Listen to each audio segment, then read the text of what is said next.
Hello everyone, my name is Yuwei Zeng from UCAS. The topic of my report today is about the malicious redirection in scoring domain names. Before introducing our work, we look at a sample at first. The user first queries a combo scoring domain of Nike. Then he is redirected to the second URL via HTTP. Next, he suffers 3 JavaScript redirections and landed on the page A. There's a loading bar and a button on this page. If the user has not clicked the button before the bar is loaded, he will be auto-redirected to the page B, and then redirected to the final malicious site C in the same way. In our traditional view, only the last 2 sites are actually display illegal contents, while the parent nodes are just acting as the relay nodes.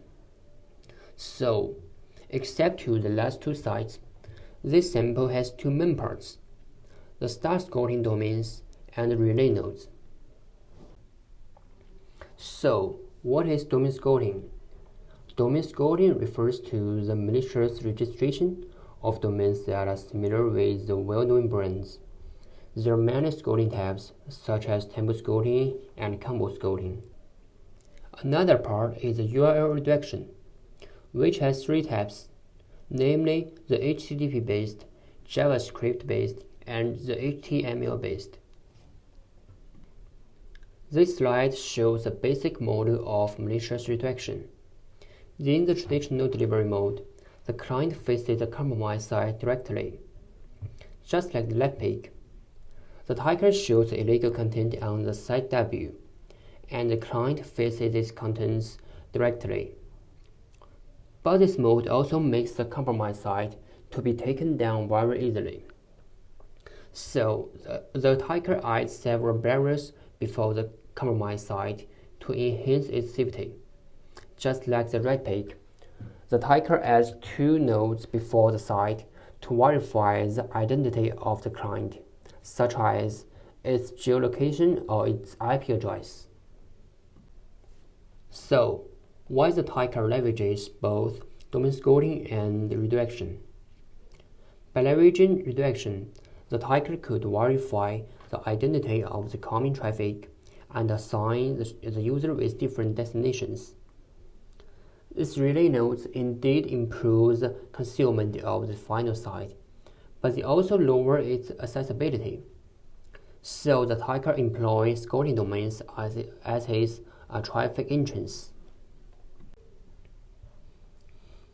To monitor such redirections, we selected more than 2,000 brands from both Alex list and Xing list, and searched their scoring domains in our PDNS database. Then we crafted a headless crawler to query these domains and log the requested resources. Our labeling result shows that more than 27,000 scoring domains are abused to deliver illegal contents. So, based on the collected performance logs, we recovered the redirection tree of each sample. We found that more than 70% of the malicious samples conduct the URL redirection, and more than 4% of them conduct at least 10 redirections in one chain.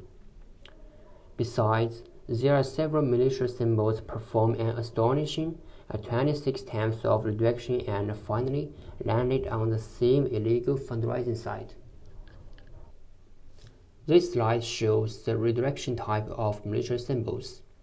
In this histogram, OScript indicates the JavaScript code imported from outer files, and iScript indicates the JavaScript code that hard-coded inside the script tag. We can see that about 35% of the malicious samples employ JavaScript code to conduct redirection, while this number is only 2% in benign samples. Besides, there are 28% of the malicious samples covering an oversized iframe on the final page. This slide further introduces hard-coded JavaScript-based redirections. This script fills in the hyperreference of the A tag and emulates the most click event to achieve the redirection goal.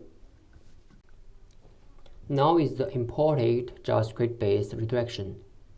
The script tag imports the redirection code from a file called common.js.